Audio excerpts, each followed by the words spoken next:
To add a charm to a charm bracelet, all you need are 2 pairs of jewelry pliers and a new charm, of course.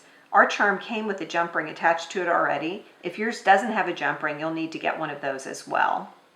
The first thing you want to do is stretch out your charm bracelet. And the reason why you want to do this is because you need to make sure that all the charms are hanging off the same side of the chain so that you're sure to put your new charm in the right spot.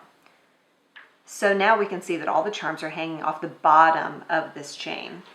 And we see that we've got a little bit of room right here for our new charm. But what we want to do is count how many links are in between each charm that's already there so we know exactly where to put it.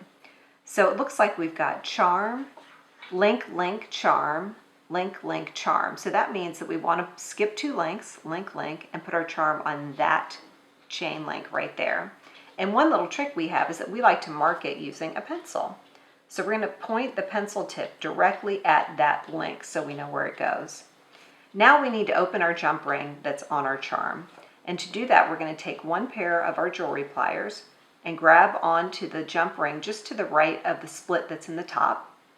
And then we're going to grab the other side with our other pair of jewelry pliers.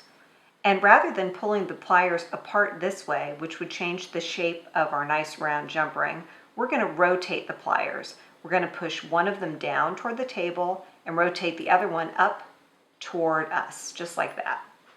And now we've got our open jump ring, and our charm jumped off, but that's okay. What we're going to do now is slide the jump ring onto our charm, and then we're going to fish the chain with the jump ring, just like that, to get our link on there. And we're going to pull it up and then use our 2 pairs of jewelry pliers one more time just to close the jump ring. So we're grabbing with both pliers and rotating to close our jump ring. And I'm going to use the chain nose pliers to just make sure it's nice and flat. And now we have our new charm on our charm bracelet.